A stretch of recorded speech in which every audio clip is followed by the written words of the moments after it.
Hello students, একটা নতুন fresh টপিকের ফ্রেশ ক্লাসে তোমাদের সকলকে ওয়েলকাম। আজকে আমরা নতুন একটা চ্যাপ্টার শুরু করব, নতুন একটা টপিক। এবং আগের দিনের ক্লাস পর্যন্ত আমরা তড়িৎ আধান এবং আধান সম্পর্কিত বিভিন্ন বিষয়, গাউস ল, এছাড়াও ইলেকট্রিক ডাইপোল, ডাইপোল মোমেন্ট, বিভিন্ন বিষয় সম্পর্কে জেনেছি। আজকের ক্লাসে আমরা ইলেকট্রিক পোটেনশিয়াল এবং পোটেনশিয়াল এনার্জি, এই জাতীয় ব্যাপারগুলো আছে, ইলেকট্রিক পোটেনশিয়াল এবং পোটেনশিয়াল এনার্জি, এই ব্যাপারগুলোর ইন্ট্রোডাকশনটা দেবো আজকে, ইন্ট্রোডাক্টরি ক্লাস আজকে।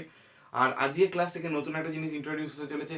আজকের ক্লাসে থেকে, মানে আজকের দিন থেকে প্রত্যেকটা ক্লাসের পিডিএফ নোটস, অর্থাৎ ক্লাস রিলেটেড নোটস যেটা পড়ানো হবে ক্লাসে, সেই নোটস তোমরা ডেসক্রিপশন বক্সে পেয়ে যাবে। কিন্তু তার ডাউনলোড করার একটা বিশেষ পদ্ধতি থাকবে। সেই ডাউনলোডিং পদ্ধতিটা জানতে পারবে এই ভিডিওর কোনো একটা সময়, মানে ভিডিও চলতে চলতে। ভিডিওটা পুরোটা দেখো। যদি ভিডিওটা ভালো লাগে অবশ্যই লাইক করো, শেয়ার করো, এবং কোনো রকম ডাউট থাকলে নিচে অবশ্যই কমেন্ট করে জানিও। এবং নিচে আমার মেল আইডিটা দেওয়া আছে, ওখানে যদি কোনো রকম কোশ্চেন থাকে তাহলে পার্সোনালিও মেসেজ করতে পারো বা মেল করতে পারো। আর যদি আমার চ্যানেলটা প্রথমবারের জন্য ভিজিট করো তাহলে অবশ্যই নিচে সাবস্ক্রাইব বাটনে ক্লিক করে বেল আইকন প্রেস করে দিও, যাতে আমার আপলোড করা প্রত্যেকটা ভিডিও লিঙ্ক নির্দ্বিধায় তোমার কাছে পৌঁছে যায় সবার আগে। তো সময় নষ্ট না করে চলো ক্লাসটা শুরু করি। তো আজকে আমরা শিখবো তড়িৎ বিভব বা ইলেকট্রিক পোটেনশিয়াল।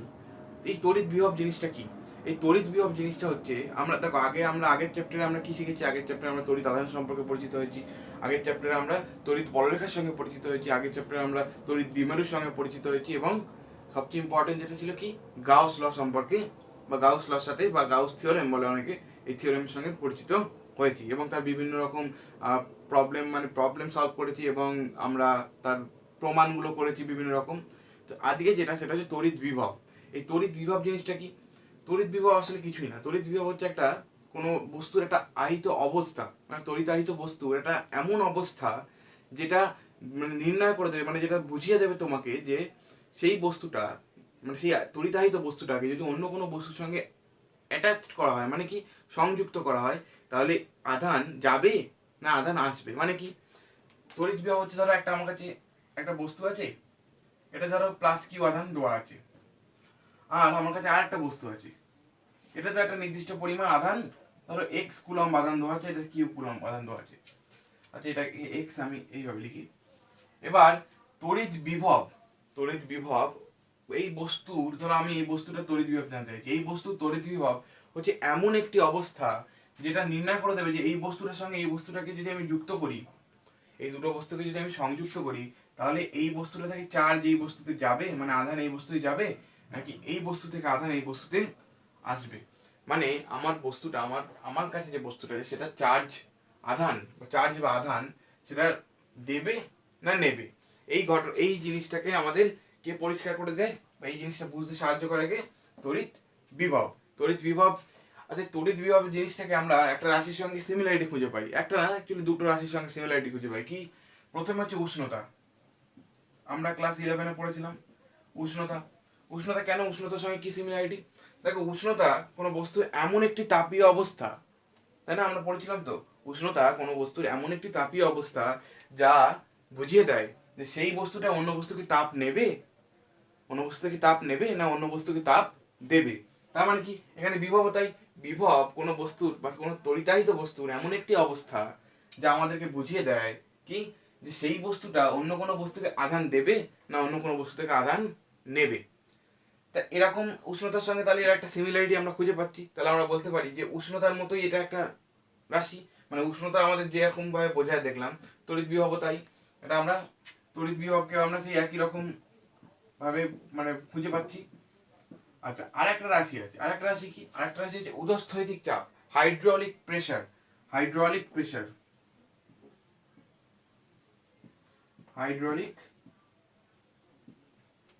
প্রেসার কি? হাইড্রোলিক প্রেসার, ধরো আমার কাছে দুটো কন্টেইনার আছে, একটা ছোট আর একটা বড়। এটা জানি না দুটোর সাইজের পার্থক্য আছে কিনা, সেটাও আমার ধরো জানা নেই। মানে ধরো এরকম এদের দুজনকে যদি আমি কোনো পাইপ দিয়ে যুক্ত করি, তাহলে উদস্থৈতিক চাপ এমন একটা রাশি, ভৌত রাশি, যেটা আমাকে বুঝিয়ে দেবে যে এইটা থেকে আদের জল এতে যাবে বা তরলটা এতে যাবে, নাকি এটার থেকে তরলটা এতে আসবে। সেম ভাবে বিভব আর কি। তাহলে বিভবের সঙ্গে আমরা কতগুলো রাশির সিমিলারিটি পেলাম।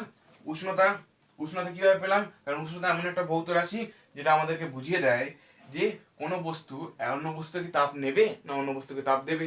আর উৎস্থৈতিক চাপ কি? উৎস্থৈতিক চাপ হচ্ছে এমন একটা ভৌত রাশি যেটা আমাদের নির্ণয় করে দেয় দুটো পাত্রের মধ্যে যদি কোনোভাবে সংযোগ করা যায়, তাহলে সেই দুটো পাত্র একটা থেকে আরেকটাতে তরল যাবে না আরেকটা থেকে আরেকটাতে তরল আসবে। তরল বা প্রবাহী, অ্যাকচুয়ালি খুব স্পেসিফিক্যালি বলতে গেলে প্রবাহী, এটা আমরা আগের ক্লাসে পড়েছি।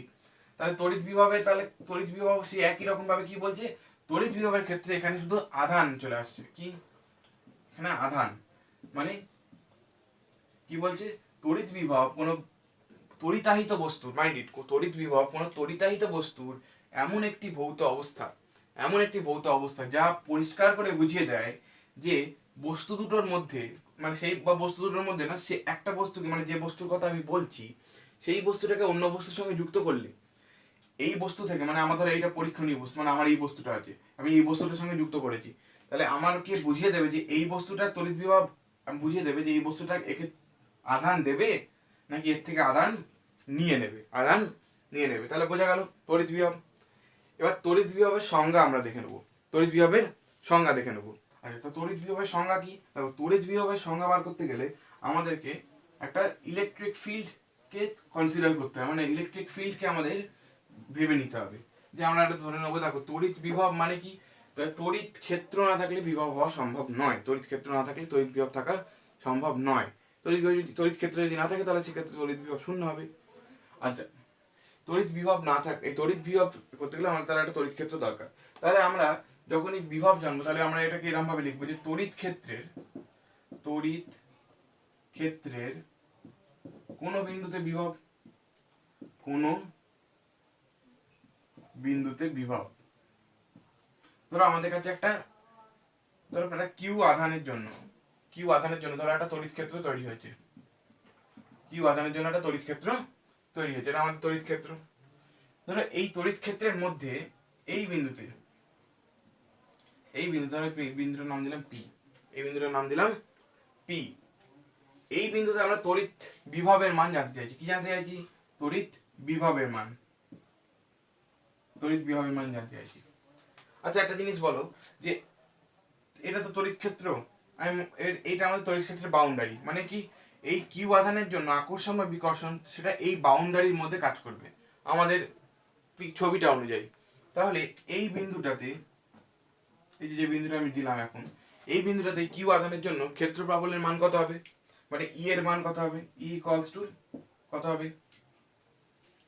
ই এর মান হবে 0। তা কেন? কারণ এই আধানের যা আকর্ষণ বিকর্ষণ সব তো এই বাউন্ডারির মধ্যে কাজ করছে, তাহলে এই বাউন্ডারির বাইরে এই আধানের জন্য কোনো রকম ক্ষেত্র প্রাবল্য থাকবে না, ফলে ই এর মান 0 হবে। আচ্ছা, back to our main topic. কি বলছে যে আমাদের এই পি বিন্দুতে তড়িৎ বিভবের মান বার করতে হবে। কি করে বার করব? অসীম দূরত্ব থেকে, মানে কি অসীম মানে ইনফাইনাইট ডিস্টেন্স, মানে তার কোনো সীমা পরিসীমা নেই। অসীম দূরত্ব থেকে একটা একক ধনাত্মক আধানকে নিয়ে আসবো, যেই একক ধনাত্মক আধানটা তড়িৎ ক্ষেত্রে ঢুকবে, ধরো এটা যদি এই আধানটা যদি প্লাস আধান হয় তাহলে বিকর্ষণ অনুভব করবে, যদি মাইনাস হয় তাহলে আকর্ষণ অনুভব করবে, মানে তড়িৎ ক্ষেত্রের মধ্যে ঢোকা মাত্র একটা প্রাবল্য অনুভব করবে, ক্ষেত্র প্রাবল্য, বা যেটাকে আরো পরিষ্কার ভাষায় বলতে গেলে আকর্ষণ বা বিকর্ষণ বল অনুভব করবে। তার মানে কি, আকর্ষণ হোক বা বিকর্ষণ বলের বিরুদ্ধে কার্য করে আমাকে এটাকে এই বিন্দুতে এনে বসাতে হবে। কেন বসাবো? কারণ নিয়মটা এটা, আমাকে কোনো বিন্দু তড়িৎ বিভব বার করতে গেলে একটা অসীম দূরত্ব থেকে একটা একক ধনাত্মক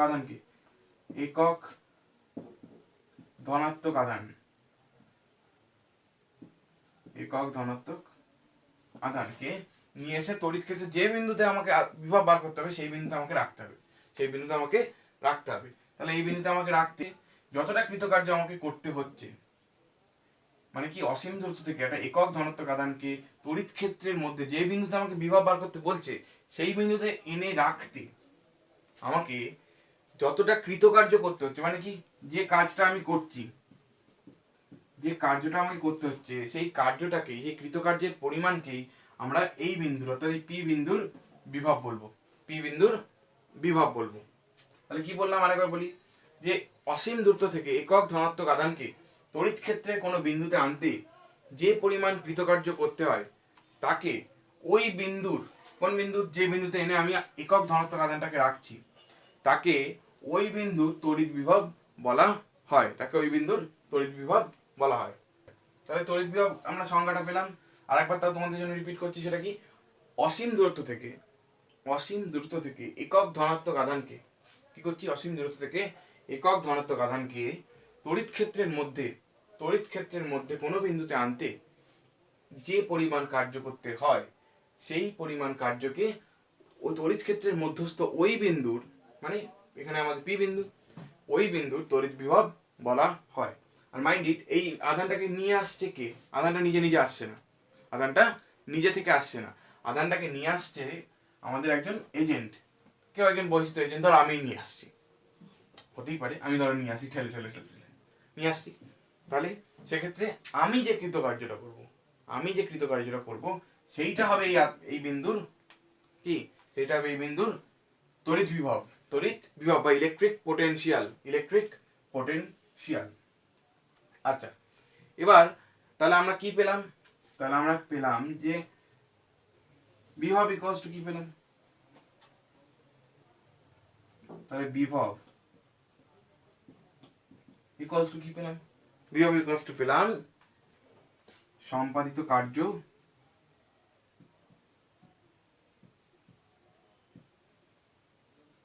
বাই আধান। আরে সম্পাদিত কার্য বাই আধান কেন স্যার? এক্ষুনি তো আপনি বললেন যে শুধু বিভব মানে সম্পাদিত কার্য।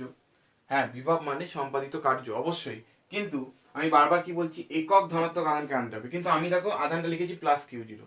এবার এই প্লাস কিউ জিরো আধানটা, কিউ জিরো তো নোটেশনের জন্য, যে ওটাকে আমি নিয়ে আসছি তাই জন্য, কিন্তু প্লাস কিউ জিরো এটার মানে এটা একক, মানে এটার মান যে এক, ধরো আমি এসআইতে যদি বলি তাহলে এটার মান যে 1 কুলম্ব হবে এরকম কোনো মানে নেই। এটার মানে এটা 10 কুলম্ব হতে পারে, হতেই পারে। এবার সেই জন্য মানে আমি ধরো 1 কুলম্ব মানে এই একক পরিমাণ আধান পাচ্ছি না, তখন আমাকে কি করতে হবে? আমাকে একগুচ্ছ আধানকে নিয়ে আসতে হবে। তাহলে একগুচ্ছ আধানকে যখন নিয়ে আসবো, কিন্তু আমাকে তো বিভব কোনটাকে হবে? যদি একটা ধনাত্মক আধান আনতাম তাহলেই হবে। তাহলে আমি যতগুলো আধানকে এনেছি তার জন্য মোট যে কার্যটা করেছি তাকে মোট আধান সংখ্যা দিয়ে ভাগ করে দেবো। দেখো, মোট সম্পাদিত কার্য বাই মোট আধান। এটাকে আরো স্পেসিফিক্যালি লিখলে, এখানে আমি একটা যদি এই লিখে দিই তাহলে আরো বেটার হয়। মোট সম্পাদিত কার্য বাই মোট আধান, বোঝা গেল? মোট সম্পাদিত কার্য বাই মোট আধান। আচ্ছা, এবার এই যে সম্পাদিত কার্য মানে যে কার্যটা করতে হচ্ছে, মানে এই আধানটাকে নিয়ে আসতে, একক ধনাত্মক আধানকে যেটা নিয়ে আসে, এটাকে আমরা তড়িৎ বিভব বলছি। এই মানে সম্পাদিত এই কার্যটা, এই যে কার্যের পরিমাণটা, এটা এই বস্তুর মধ্যে মানে এই আধানটার মধ্যে কিভাবে জমছে? এই আধানটার মধ্যে মানে যে আধানটাকে নিয়ে এলাম সেই আধানটার মধ্যে স্থিতিশক্তি বা তড়িৎ স্থিতিশক্তি, ইলেকট্রোস্ট্যাটিক পোটেনশিয়াল এনার্জি তড়িৎ স্থিতিশক্তি রূপে সঞ্চিত হচ্ছে এই যে আধানটাকে আমি এনে রাখলাম তার মধ্যে। আচ্ছা, তাহলে বোঝা গেল তড়িৎ বিভবের কি করে বার করতে, কেন সম্পাদিত কার্য বাই মোট আধান? কারণ আমি বললাম যে আমাকে একক ধনাত্মক আধানের জন্য যে কার্যটা হচ্ছে সেটাকেই আমি বিভব বলবো, কিন্তু আমি একক ধনাত্মক আধানকে যদি না পাই তাহলে আমাকে একগুচ্ছ আধান নিয়ে আসতে হবে। আর সেই একগুচ্ছ আধান আনার জন্য আমাকে মোট যে কার্যটা করতে হবে সেটাকে যদি আমি মোট আধানের পরিমাণ দিয়ে ভাগ করে দিই, তাহলে আমি পেয়ে যাব আমার একক ধনাত্মক আধানের জন্য কতটা আমাকে কার্য করতে হয়েছে। বোঝা গেল? আচ্ছা, এবার আমরা দেখবো যে এই যে তড়িৎ বিভব যে রাশিটা এটা একটা স্কেলার রাশি। তড়িৎ বিভব রাশিটা একটা স্কেলার রাশি, তড়িৎ বিভব এটা স্কেলার রাশি। আচ্ছা, হলো তড়িৎ বিভব সম্পর্কে বিস্তারিত বিভিন্ন ছোট ছোট বিষয় এবং বড় বিষয় সব হলো। এবার আমরা তড়িৎ বিভবের একক দেখবো, তড়িৎ বিভবের একক, মাত্রা, এইসব জিনিসগুলো দেখে নেবো। চলো, তড়িৎ বিভবের একক, মাত্রা দেখা। আজকের ক্লাসটা সম্পূর্ণ একটা ইন্ট্রোডাক্টরি ক্লাস, মানে একদম বেসিক নলেজ, কিছু বেসিক একদম খুবই বেসিক নলেজ এই ভিডিওতে থাকবে। আর মানে খুব বেসিক একটা প্রমাণ থাকবে, আর ম্যাথমেটিক্যাল প্রবলেমস থাকছে এখানে। আর আগের ক্লাসগুলো যদি না দেখে এই ক্লাসটা দেখছো তাহলে অবশ্যই আমি রেকমেন্ড করবো ওপরে গিয়ে আই বাটন ক্লিক করো বা নিচে ডেসক্রিপশন বক্সে লিঙ্ক দেওয়া আছে আগের ক্লাসগুলোর, ওগুলো গিয়ে অবশ্যই দেখো। কারণ ওইগুলো না দেখলে এই ক্লাসটা কখনোই বোঝা সম্ভব নয়, কখনোই বোঝা যাবে না।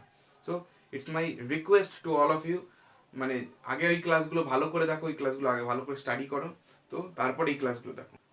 তো চলো আমরা আমাদের পরের টপিকে চলে যাই।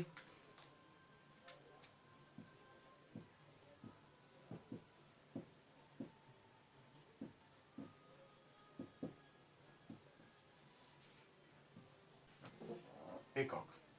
আচ্ছা, তড়িৎ বিভবের একক কি? তড়িৎ বিভবের আমরা প্রথমে সিজিএস পদ্ধতি লিখবো। সিজিএস পদ্ধতি একক কি? সিজিএস পদ্ধতিতে একক হচ্ছে ইএসইউ। হ্যাঁ, আমরা যেটা এই এতে শিখেছিলাম আধানের ক্ষেত্রে ইএসইউ, সেই ইএসইউ, কিন্তু এটার আরেকটা নাম আছে, সেটা হচ্ছে স্ট্যাট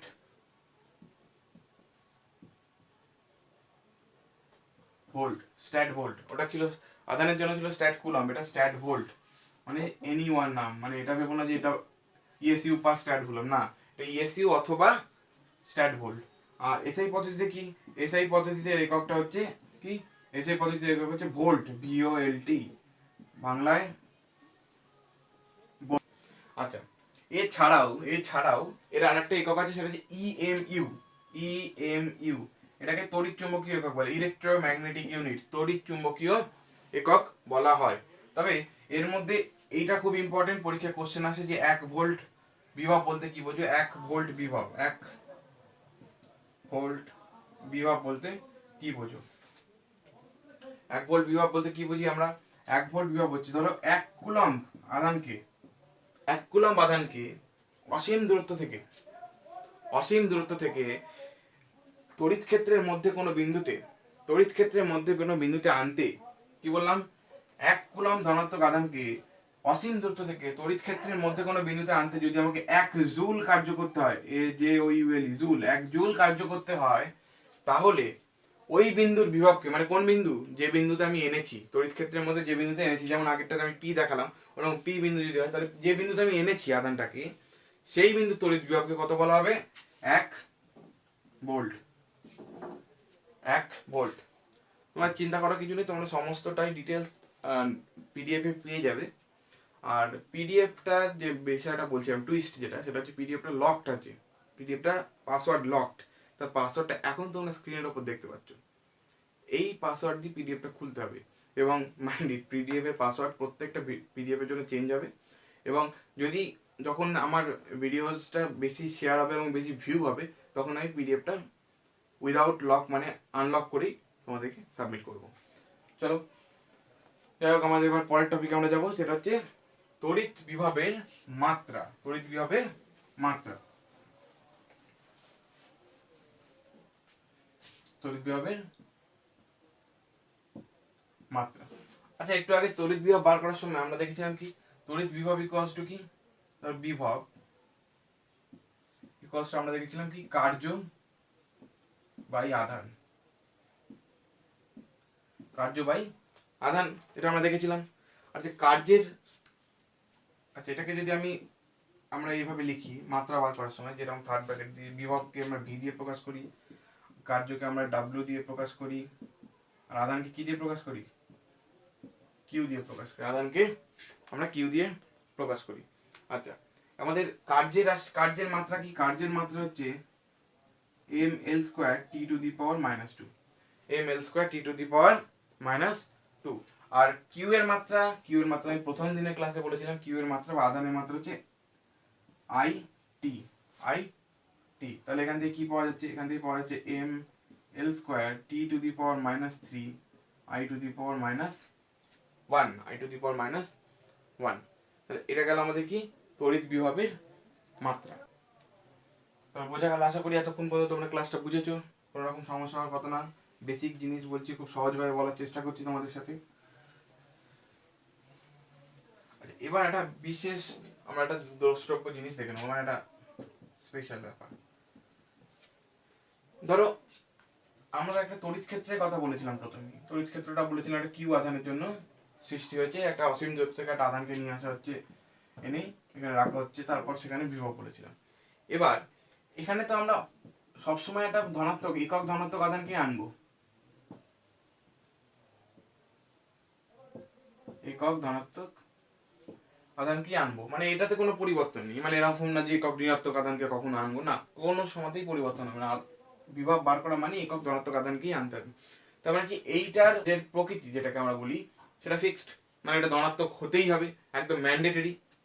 তাহলে চেঞ্জ হতে পারে কোনটা? এই আধানটা আইদার এটা প্লাস হতে পারে অথবা মাইনাস হতে পারে, আইদার এটা প্লাস হতে পারে অথবা মাইনাস হতে পারে। যদি এই আধানটা প্লাস হয়, মানে কোন আধানটা? যে আধানের জন্য তড়িৎ ক্ষেত্রটা সৃষ্টি হয়েছে, যে আধানের জন্য তড়িৎ ক্ষেত্রটা সৃষ্টি হয়েছে, সেই আধানটা যদি ধনাত্মক হয় তাহলে এই বিন্দুর বিভবটা ধনাত্মক হবে।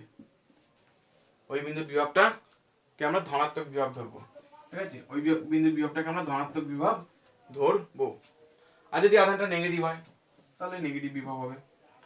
এই বিভবটা যদি নেগেটিভ, এই আধানটা যদি নেগেটিভ হয় তাহলে এই বিন্দুতে, মানে যে বিন্দুতে আমি আধানটাকে আমার একক ধনাত্মক আধানকে যে বিন্দুতে নিয়ে আসছি সেই বিন্দুর আধানটাকে, এই বিভবটাকে সেই বিন্দুর বিভবকে আমরা নেগেটিভ ধরবো, ঠিক আছে? মানে এই এই আধানটার উপর, মানে যে আধানের জন্য তড়িৎ ক্ষেত্র সৃষ্টি হয়েছে সেই তড়িৎ ক্ষেত্রের সৃষ্টি করা আধানের জন্য আধানের প্রকৃতির উপর নির্ভর করে আমাদের বিভবের প্রকৃতি পরিবর্তন হয়ে যাবে, আমাদের বিভবের প্রকৃতি পরিবর্তন হয়ে যাবে। তাহলে বোঝা গেল এটা, আশা করি।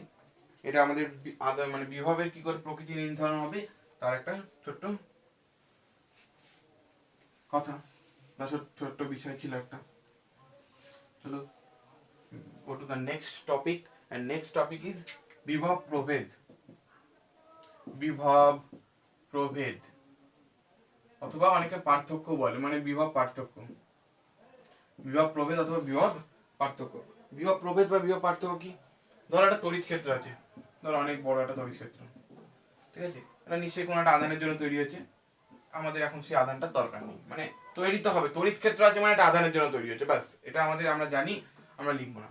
ধরো এই তড়িৎ ক্ষেত্রের মধ্যে দুটো বিন্দু আছে, ধরো এটা এ বিন্দু, এটা বি বিন্দু। তাহলে এ বিন্দুর আধানকে আমি ভি এ ধরছি, আর বি বিন্দুর আধানকে আমি ভি বি ধরছি, এই আধানকে আমরা ভি বি ধরছি। তাহলে কি এই দুজনে আধানের মধ্যে, এই দুটো বিন্দুর মধ্যে মানে দুটো আলাদা আলাদা বিভব আছে অবশ্যই।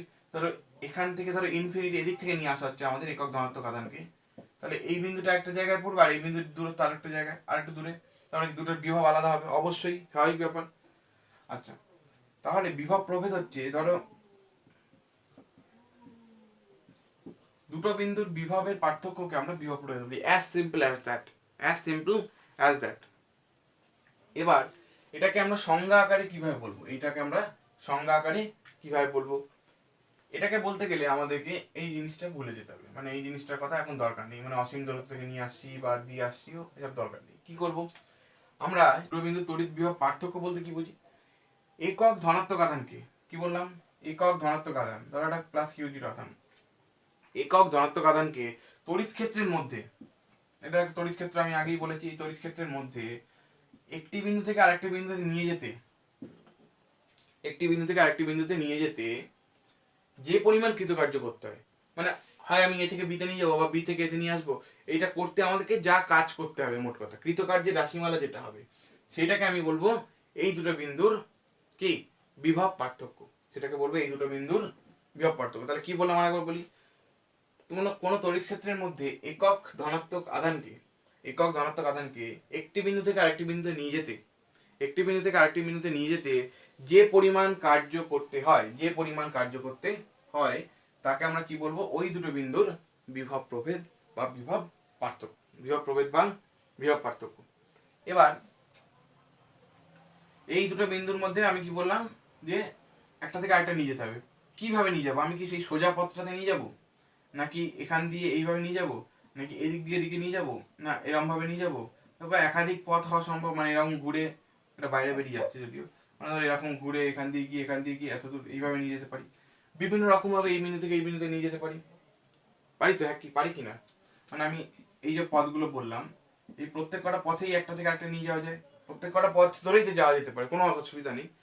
আচ্ছা, তাহলে কোন পথে গেলে মানে কিভাবে কি হবে, এটাই ব্যাপার আমাদের কোশ্চেনটা। মানে আমার কোশ্চেনটা আরো স্পেসিফিক্যালি যদি বলি, তাহলে এই যে বিভিন্ন পথে যাচ্ছি, তাহলে বিভিন্ন পথে যেতে গেলে আমাদের কৃতকার্যের মান আলাদা হবে, পরে দুটো বিন্দুর বিভব প্রভেদ আলাদা হয়ে যাবে না, কখনোই এটা হবে না। মানে কি, আমি যে পথেই যাই না কেন, আমি যে পথেই যাই না কেন একটা বিন্দু থেকে আরেকটা বিন্দুতে আমাদের কৃতকার্যের রাশিমালা কোনোদিনও পরিবর্তন হবে না। মানে কি, আমাদের বিভব প্রভেদ, দুটো বিন্দুর বিভব প্রভেদ কখনোই আলাদা হবে না, আমি যে পথ ধরেই যাই না কেন। আর এই যে যে কথাটা আমি বললাম যে যে কোনো পথ ধরেই আমি যাচ্ছি বিভব প্রভেদ একই পাচ্ছি, মানটা অপরিবর্তিত থাকছে। মানে কি, আমাদের এই বিভব প্রভেদটা বা আমাদের এই দুটো বিন্দুর মধ্যবর্তী ক্রিয়াশীল যে তড়িৎ বল বলতে পারি, বিভব প্রভেদ মানে কি, এদের মধ্যবর্তী যে ক্রিয়াশীল বল, ঠিক আছে, এই বলটা কি হচ্ছে, তাহলে এই বলটা পথের ওপর নির্ভর করছে না, পথের ওপর নির্ভর করছে না, পথের উপর নির্ভর করছে না। ফলে এটাকে আমরা কি বলতে পারি, এটাকে আমরা সংরক্ষী বল বলতে পারি, এটাকে আমরা বলতে পারি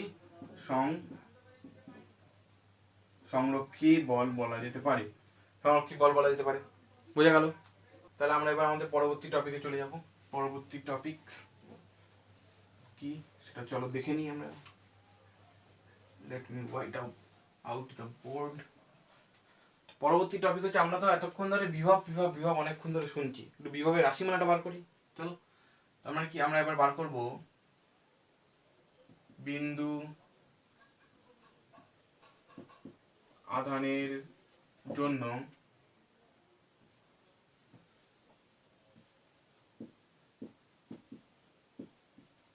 তড়িৎ ক্ষেত্রে কোন বিন্দুতে বিভব। কি বার করছি? বিন্দু আধানের জন্য তড়িৎ ক্ষেত্রে কোন বিন্দুতে বিভব। আচ্ছা, আমরা প্রথমেই ধরে নিচ্ছি এটা আমাদের কাছে একটা কিউ আধান আছে, প্লাস কিউ আধান। আমরা কি ধরে নিলাম, আমাদের কাছে একটা প্লাস কিউ আধান আছে, ধরো এটা ও বিন্দুতে বসে আছে, চারিদিকে একটা তড়িৎ ক্ষেত্র আছে, চারিদিকে একটা তড়িৎ ক্ষেত্র আছে, আধান আছে মানে তড়িৎ ক্ষেত্র আছে, স্বাভাবিক ব্যাপার। আচ্ছা, আমাকে ধরো এর থেকে এখান থেকে আর দূরত্বে, মানে আমাদের ও বিন্দু থেকে আর দূরত্বে অবস্থিত পি বিন্দুতে, ও বিন্দু থেকে আর দূরত্বে অবস্থিত পি বিন্দুতে ধরো আমাদের কি বার করতে দিচ্ছে, এই বিভবের মান বার করতে দিয়েছে, তড়িৎ বিভবের মান বার করতে দিয়েছে। তার মানে কি, অসীম দূরত্ব থেকে একটা একক ধনাত্মক আধানকে আমি নিয়ে সেই বিন্দুতে রাখবো, যা কৃতকার্য হবে সেটাকে আমি কি বলে দেবো, যে এই বিন্দুর তড়িৎ বিভব, এই বিন্দুর তড়িৎ বিভব। ভালো কথা, সুন্দর। আচ্ছা, এই কিউ আধানের জন্য পি বিন্দুতে তড়িৎ প্রাবল্য কত কাজ করছে? তড়িৎ প্রাবল্যকে আমরা ই দিয়ে প্রকাশ করি, আমরা জানি কিভাবে, তার রাশিমালা কত হয়, 1/4 পাই এপসাইলন। এবার যদি আমরা এটাকে ধরে নিই যে এটা বায়ু মাধ্যমে আছে, ধরো বায়ু মাধ্যম, বায়ু অথবা শূন্য মাধ্যম, ধরো আমি ধরে নিলাম যে বায়ু অথবা শূন্য মাধ্যমে আছে, তাহলে এটা এপসাইলন 0, 1/4 পাই এপসাইলন 0 কত হবে, কিউ বাই কত, দূরত্বের স্কোয়ার, আধান থেকে যে বিন্দুর মধ্যে মাপছি তার দূরত্বের স্কোয়ার, তাহলে 1/4 pi epsilon Q by R square. এটা কি পেলাম, এই পি বিন্দুতে, এটাকে আরো স্পেসিফিক্যালি আমি যদি ইপি লিখি, মানে কি, electric field intensity at P, অর্থাৎ তড়িৎ প্রাবল্য, পি বিন্দুর তড়িৎ প্রাবল্য কত হচ্ছে, 1/4 pi epsilon 0 Q by R square. Epsilon 0 কেন, কারণ আমরা বায়ু বা শূন্য মাধ্যম ধরে নিয়েছি। এবার আমি অসীম দূরত্ব থেকে নিয়ে আসছি, মানে ইনফিনিটি থেকে নিয়ে আসছি এই দূরত্বে। এবার আমরা দেখো এখানে জানি একটা জিনিস, যে কৃতকার্য ইকুয়ালস টু বল ইন্টু সরণ, কৃতকার্য ইকুয়ালস টু বল ইন্টু সরণ। মানে বল, তো বলের মান আমরা পেয়ে যাব। বল মানে কি, এই পি বিন্দুতে আধানটা কিনে রাখলে তার সে কতটা বল অনুভব করবে, সে এই যা প্রাবল্য হবে সেই সমপরিমাণ বল অনুভব করে আমরা জানি। কিন্তু সরণ কতটা হলো, ইনফিনিটি থেকে নিয়ে আসা হচ্ছে, তাহলে ইনফিনিটি দিয়ে যদি আমি এটাকে গুণ করি তাহলে কি করে পাবো। এই জন্য আমি এখান থেকে মানে পি বিন্দু থেকে খুব সামান্য দূরত্বে একটা পি ড্যাশ বিন্দু নেব, পি ড্যাশ বিন্দু নেব। মনে করবো এই পি আর P dash, P dash equals to D R. আমরা জানি, আমি আগের দিন বলেছি কোনো কিছুর আগে ডি লাগিয়ে দেবো মানে সেটা খুব ক্ষুদ্র হয়ে গেল, সামান্য একটা দূরত্ব কল্পনা করে নিলাম। এর মানে কি, সামান্য দূরত্ব কল্পনা করলাম না, সামান্য দূরত্ব মানে পি বিন্দু থেকে অসীম দূরত্ব পর্যন্ত এই পুরো রাস্তাটাকে আমরা ছোট ছোট D R D R D R D R D R মানে ছোট্ট ডিআর, মানে এই ছোট ডিআর দূরত্বের ছোট ছোট ছোট ছোট অংশে ভাগ করে নিলাম, ছোট ছোট ছোট অংশে ভাগ করে নিলাম। মানে এরকম একটা আছে, তারপর ধরো এখানে একটা ডিআর এত দূর পর্যন্ত, তারপর আর একটা ডিআর এরকম পর্যন্ত, এরকম করে আমরা ভাগ করে নিলাম। তাতে আমাদের ক্যালকুলেশনে সুবিধা হবে। কি সুবিধা হবে দেখো, তাহলে কৃতকার্য মানেই আমরা বিভব জানি, কৃতকার্য মানেই বিভব জানি, তাহলে আমাদের এইখান থেকে এইটুকুনি আনতে কতটা কৃতকার্য করতে হচ্ছে সেটা দেখে নিই। এই পি ড্যাশ থেকে পিতে নিয়ে আসতে, তাহলে পি ড্যাশ থেকে পিতে আনতে কৃতকার্য, কৃতকার্য কত, কৃতকার্য ইকুয়ালস টু বল কত, বল সেই একই কাজ করছে ইপি। আচ্ছা, ইপির মানটাই আমি লিখে দিই চলো, 1/4 পাই এপসাইলন 0, 1/4 পাই এপসাইলন 0 কত হচ্ছে, Q by R square, Q by R square, Q by R square. আচ্ছা, ইনটু এই পি ড্যাশ থেকে কোন দিকে আনছি, এদিকে। আচ্ছা, এখানে একটা জিনিস বলা হয়নি, যে এই যে আমাদের কিউ বিন্দুর জন্য পি বিন্দুতে প্রাবল্য যেটা বার করেছি ইপির দিকটা কোন দিকে কাজ করছে, এই দিকে কাজ করছে, এইদিকে আমাদের ইপির অভিমুখ কাজ করছে। আচ্ছা, কিন্তু দেখো পি থেকে পি ড্যাশে যখন আমরা এই পি ড্যাশ থেকে পিতে নিয়ে আসছি, আমরা কি এদিকে থেকে এদিকে আনছি, তার মানে কি আমাদের সরণটা করতে হচ্ছে পি ড্যাশ থেকে পিতে। কিন্তু আমরা যখন দূরত্ব মেপেছিলাম তখন পি থেকে পি ড্যাশে মেপেছিলাম, মানে এইটা আমাদের ডিআর ছিল, পি থেকে পি ড্যাশ। তার মানে কি পি ড্যাশ থেকে যখন পিতে আসছি, তার মানে আমাদের দূরত্বটা ঠিক উল্টো বদলে যাবে, তাহলে এটা হবে মাইনাস ডিআর। দেখো বুঝতে পারলে কিনা আরেকবার বলি, আমরা যখন এই ডিআর ডিস্টেন্সটা মেপেছিলাম তখন দেখো পি পি ড্যাশ লিখেছিলাম, পি পি ড্যাশ লিখেছি, মানে পি থেকে পি ড্যাশ পর্যন্ত দূরত্ব মেপেছিলাম। কিন্তু যখন আধানটাকে নিয়ে আসছি তখন আমি কোথায় কোথায় আসছি, তখন আমি পি ড্যাশ থেকে পিতে আসছি, তার মানে কি আমি উল্টো দিকে আসছি। এই উল্টো দিকে আসার কারণে আমি এখানে মাইনাস সাইনটা ইউজ করলাম। তাহলে বোঝা গেল আমাদের কৃতকার্যের মান পাওয়া গেল শুধুমাত্র এই পি থেকে পি ড্যাশ দূরত্বে আনার জন্য। এবার এরকম ছোট ছোট ডিআর অংশে আমি অনেক পুরোটাকে ভেঙে নিয়েছি, তো তার মানে কি প্রত্যেকটা ডিআর এর জন্য এই পরিমাণ কৃতকার্য হবে। কারণ এইটুকুনি কৃতকার্য যেটা হচ্ছে, তাহলে টোটাল অসীম দূরত্ব থেকে ওই পি বিন্দুতে আনতে তাহলে মোট কৃতকার্য কত, এই টোটাল যে ডিআর এই প্রত্যেকটার জন্য যে কৃতকার্যটা হচ্ছে সেটাকে যদি আমি যোগ করে দিই তাহলে পেয়ে যাবো টোটাল যে আমাদের কৃতকার্যটা হচ্ছে। আর যোগ করা মানেই হচ্ছে আমাদের ইন্টিগ্রেশন করতে হবে, যোগ করা মানেই আমাদের ইন্টিগ্রেশন করতে হবে। তো ইন্টিগ্রেশন করার জন্য আমাকে বোর্ডটা মুছতে হবে। চলো বোর্ডটা একটু মুছি হালকা করে এই পার্টটা। আচ্ছা, তাহলে কি লিখবো, আচ্ছা লিখে যাও, অসীম থেকে আনতে মোট কৃতকার্য,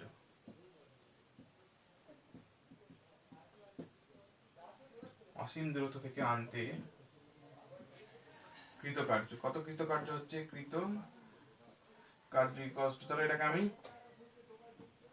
ডাব্লু দিলাম, টোটাল ডাব্লু, ঠিক আছে। অথবা আমরা এটাকে পুরো পোটেনশিয়াল এনার্জি বা ভি লিখতে পারি, যে কোনো একটা, ইকুয়ালস টু ইন্টিগ্রেশন।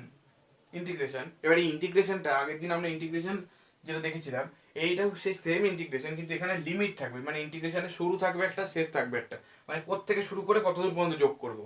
আমাদের শুরুটা হচ্ছে ইনফিনিটি থেকে, কতদূর পর্যন্ত আসবো হচ্ছে আর, অবিন্দু থেকে বিভিন্ন দূরত্ব আর, তাহলে আমাদের ইনফিনিটি থেকে আর পর্যন্ত দূরত্ব মাপবো, কোনটাকে যোগ করবো, কোন রাশিগুলোকে, এই রাশিটাকে। তাহলে লিখবো 1/4πε q/r² ইন্টু মাইনাস ডিআর।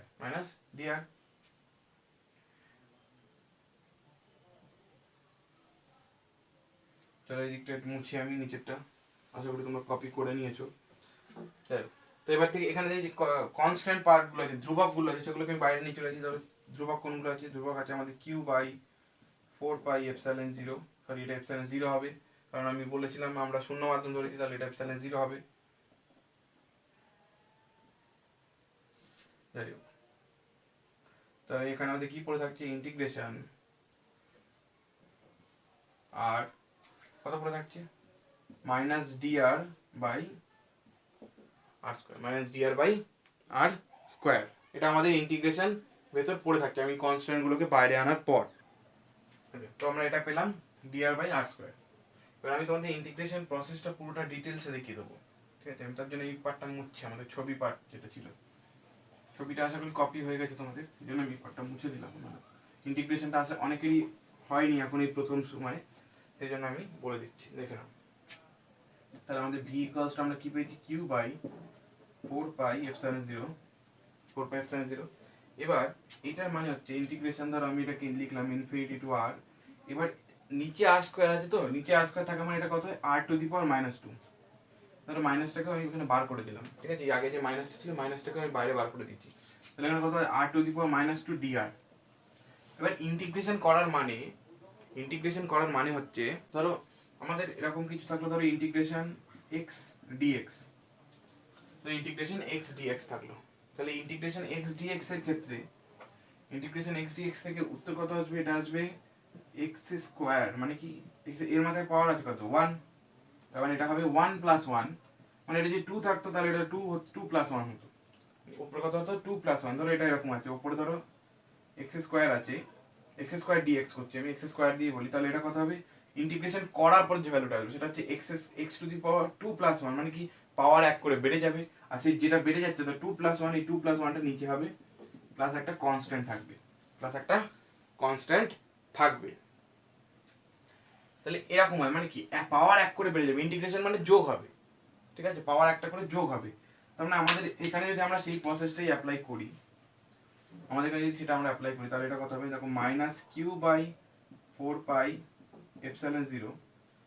এবার এখানে ইন্টিগ্রেশন করলে কত হবে, এটা পাওয়ার বেড়ে যাবে 1, মানে r two the power -2 plus 1, r two the power -2 plus 1, আর এখানে কত হবে -2 প্লাস 1, নিচেও তাই হবে, পাওয়ারের ওপরে যা হয় নিচে তাই হয়। এবার যেহেতু এই ইন্টিগ্রেশনে একটা লিমিট আছে, তাহলে এই লিমিটটাকে এখানে লিখতে হবে ইনফিনিটি টু r, তারপর লিমিটটা পুট করতে হবে, কিভাবে করতে হবে আমি বলে দিচ্ছি।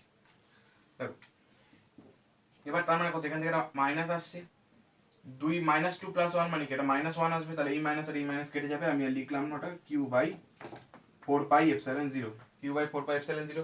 তাহলে এখানে কত আছে, এটা r টু দি পাওয়ার -1 আসছে, এখানে r টু দি পাওয়ার -1 মানে এখান থেকে কত আসছে 1/r আসছে আমাদের এখানে। আর এই 1/r আসছে, লিমিট কত ছিল, লিমিট ইনফিনিটি টু r আছে, লিমিট ইনফিনিটি টু r আমাদের আগে থেকেই রয়েছে। এবার কি করতে হবে, এবার এই লিমিটটা আমাদের, লিমিটগুলো আমাদের পুট করতে হবে, লিমিটগুলো আমাদের পুট করতে হবে। কিভাবে পুট করবো দেখো, পেপারটা আমি মুছলাম, সরি বারবার বোর্ডটা মুছতে হচ্ছে, একটা বোর্ডে পুরোটা রাখা যাচ্ছে না কারণ জায়গা শর্ট, বুঝতেই পারছো তোমরা। তাহলে আমাদের ভি ইকুয়ালস টু কি হচ্ছে আমাদের এখানে, কিউ বাই 4 পাই এপসাইলন 0, এটা কত আসছে, এটা প্রথমে আর এর মানটা এখানে বসাবো, তাহলে আর এর মান আর আছে, তাহলে ওটা আরই হবে 1/r, মান বসানোর পর এটা পেলাম। তাহলে এই প্রথম লিমিটটা বসানো হয়ে গেছে, সেকেন্ড লিমিটটা বসাবো, কিভাবে বসাবো, প্রথম লিমিট বসানোর পর যে ভ্যালুটা পাবো সেইটা থেকে সেকেন্ড লিমিট মানে নিচের লোয়ার লিমিট বলে, এটাকে আপার লিমিট, এটা লোয়ার লিমিট, আপার লিমিটটা বসানো হয়ে গেছে, আপার লিমিটে আর এর মান ছিল, এখানেও আর ছিল, তাই আরই আছে, অসুবিধা হয়নি। আর লোয়ার লিমিটটা বসাতে গেলে কি করতে হবে, আপার লিমিটে যে ভ্যালুটা পেয়েছি 1/r, সেটা থেকে লোয়ার লিমিটের ভ্যালুটা মাইনাস করতে হবে, মানে 1/∞। এবার দেখো এটা পেলাম। এবার আমরা সকলেই জানি এটা ইনফিনিটি একটা হিউজ নাম্বার, ইনফিনিটি কত তার কোনো ঠিক নেই, ঠিক আছে, তার মানে 1কে একটা বড় সংখ্যা দিয়ে ভাগ করলে ভ্যালু কত আসবে, প্রায় 0, মানে টেন্স টু 0 আসবে।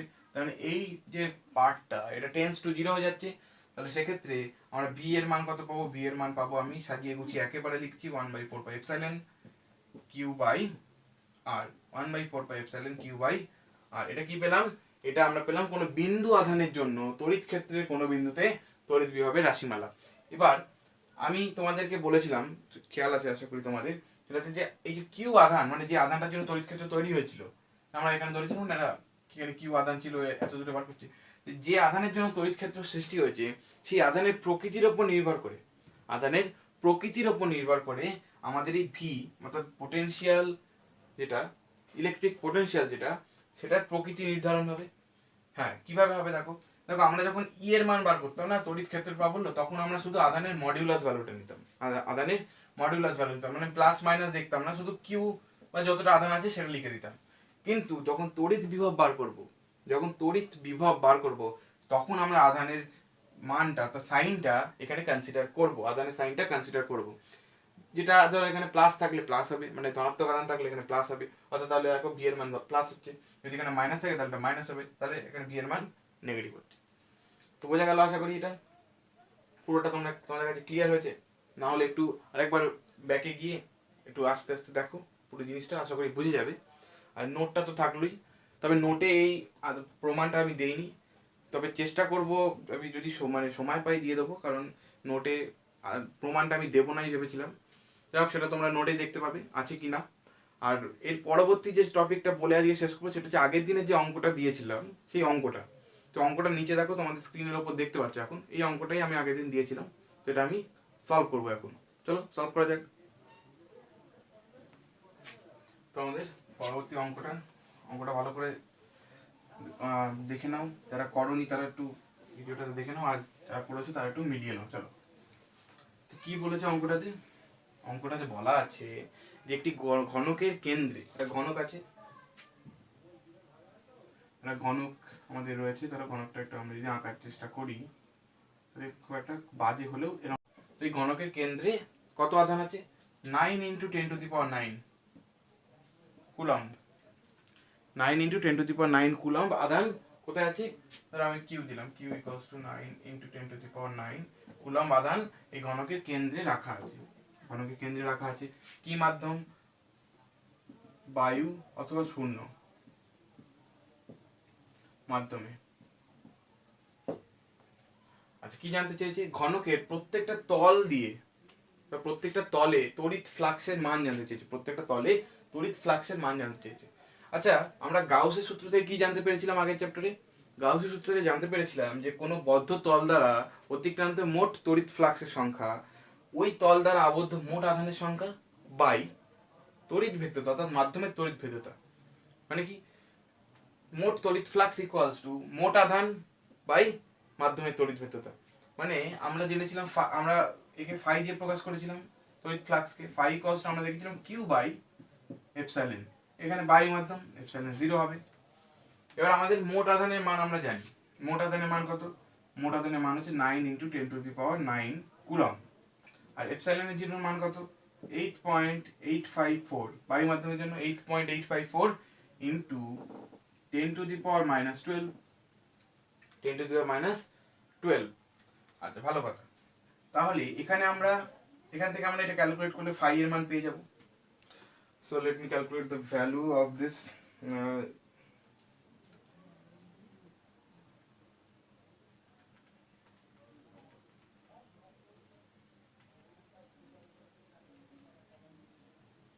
তো এটার ভ্যালু দেখো আসছে কত, এরকম একটা কিছু ভ্যালু আসছে এটার।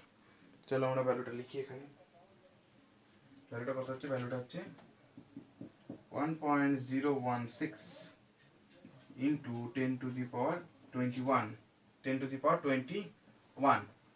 আচ্ছা এটা আমাদের কি পেলাম, এটা আমরা পেলাম আমাদের কিসের মান, আমাদের তড়িৎ ফ্লাক্সের মান এই বদ্ধ তলের দিয়ে অতিক্রান্ত তড়িৎ ফ্লাক্স। বদ্ধ তল মানে কি, এই পুরো ঘনকটা দিয়ে। এবার ঘনকে কতগুলো তল থাকে, ঘনকের তল সংখ্যা হচ্ছে 6টা তল, ঘনকের তল সংখ্যা কত 6টি। তাহলে 6টি তল যেটা আছে তার মানে কি 6টি তল দিয়ে মোট এত সংখ্যক বলরেখা পাস করছে, মোট এত সংখ্যক বলরেখা পাস করছে। তাহলে আমাদের জানতে যে একটি তল দিয়ে কতটা বলরেখা পাস করছে, তাহলে একটি তল দিয়ে কতটা বলরেখা পাস করছে কি করে বুঝবো, এটাকে ডিভাইডেড বাই 6 করে দেবো। তাহলে আমরা এটাকে যে ডিভাইডেড বাই 6 করি তাহলে আমাদের উত্তর কত আসছে, আমাদের উত্তর আসছে 1.694 ইন্টু 10⁻20, কত আসছে 1.694 ইন্টু 10⁻20, সরি 20 not 24, 20, 10⁻20। তো এই গেল ভ্যালু। এর ইউনিটটা কি হয়, ইউনিটটা তোমরা বলো দেখি, তোমাদের জন্য এটা থাকলো, ইউনিটটা তোমরা বলবে। তো এই ছিল আজকের ক্লাস। তোমাদের পরবর্তী দিনের যে হোমওয়ার্ক মানে যে ম্যাথটা থাকলো সেটা আজকে তোমাদের স্ক্রিনের উপর দেখতে পাচ্ছ। আর তোমাদের যে অ্যাসাইনমেন্ট যেটা আজকে আমি দিলাম, অ্যাসাইনমেন্ট বা নোট বলতে পারো, ওখানে কয়েকটা অঙ্ক দেওয়া আছে, মানে এই অঙ্কটা ওখানেই আছে, ওখানেও আছে, তো সলভ করো। আর পাসওয়ার্ডটা আরেকবার তোমরা এখন দেখতে পাচ্ছ ডিসপ্লের ওপর। তো এই ক্লাসগুলো কন্টিনিউয়াসলি তোমাদেরকে আমি দিতে থাকবো। তোমাদের কাছে একটাই রিকোয়েস্ট, যদি ভিডিওটা ভালো লাগে অবশ্যই লাইক করো আর নিচে একটা কমেন্ট করো, আর অবশ্যই বন্ধুদের সঙ্গে শেয়ার করো ভিডিওটা। আর চ্যানেলটা যদি এখনো সাবস্ক্রাইব না করে থাকো তাহলে অবশ্যই সাবস্ক্রাইব করে পাশে থাকা বেল আইকন প্রেস করে অল নোটিফিকেশন অন করে দাও, যাতে আমার আপলোড করা প্রত্যেকটা ভিডিও তোমার কাছে পৌঁছে যায়। তো দেখা হচ্ছে পরের ভিডিওতে, ততক্ষণের জন্য তোমরা দেখতে থাকো the fusion study YouTube channel. Tata.